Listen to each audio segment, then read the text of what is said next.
Back in January, he was just arrested here in October in Florida. What do they have on this guy? Well, this case really highlights the use of digital investigation, or how cases now involve so much digital data from our personal devices. So they had in July 2024, he used ChatGPT to create a digital image of a city burning. In November 2024, he talked about burning a Bible and how great it made him feel. In January, or just on New Year's Eve, December 31st, 2024, he was working as an Uber driver. They have statements from his customers that said that he was angry.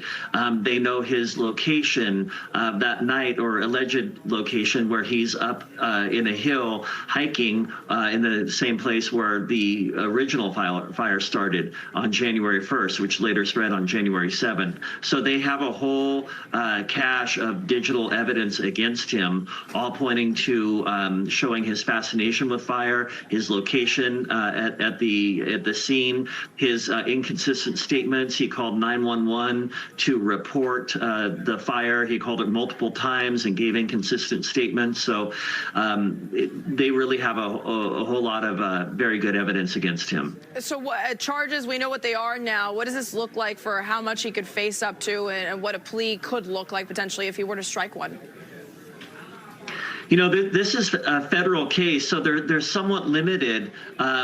They're charging him with arson of property that affects interstate commerce, because that's how you get federal charges. They can't just charge you, with a federal crime if you go to a local store and steal a watch, for instance. It's something that has to invoke federal jurisdiction. So because of that, he's really facing 20 years now. Now they could do a superseding indictment and allege, because there were 12 related deaths alleged to have been caused by this very destructive fire, or they could just leave this as it is because of the federal jurisdiction problem.